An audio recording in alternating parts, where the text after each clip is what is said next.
மக்களே, நமது நாட்டில் காவல்துறையோ லட்சக்கணக்கில் தான் இருக்குது, இராணுவம் கூட லட்சக்கணக்கில் தான் இருக்குது. ஆனால் ஒவ்வொரு கட்சியிலையும் கோஷ்டிகளுக்கு குறைவில்லாமல் ஒவ்வொரு கோடி 1 கோடி 2 கோடி தொண்டர்கள் கூட இருக்காங்க.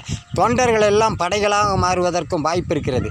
இது ஒரு மாபெரும் பிரிவினைவாதம், மாபெரும் தேச துரோகத்திற்கு ஒப்பாகும். இந்த பிரிவினைவாதங்கள் இருந்தால் எந்த ஒரு நாட்டிலும் ஒற்றுமை இருக்காது. நல்லது செய்தால் கெட்டது என்ற போராட்டம் அது இதுன்னு இப்படி குட்டையை குழப்பிட்டு தான் இருப்பாங்க. ஆகையால் இந்த கூட்டங்கள் எல்லாம் ஒழிக்க வேண்டும். இந்த இவங்களால் காவல்துறைக்கோ இராணுவத்துக்கோ கூட அச்சுறுத்தல் நேருவதற்கு வாய்ப்பு இருக்கிறது. அவர்களுக்கே பாதுகாப்பு கிடைப்பதற்கு வாய்ப்பில்லை. இந்த ஆளுங்கட்சியின் அராசகம், ஒவ்வொரு கட்சியும் ஆட்சிக்கு வந்துட்டால் காவல்துறைன்னு இல்லை, இராணுவம் இல்லை, எல்லாம் அடித்து கொள்ளுவாங்க.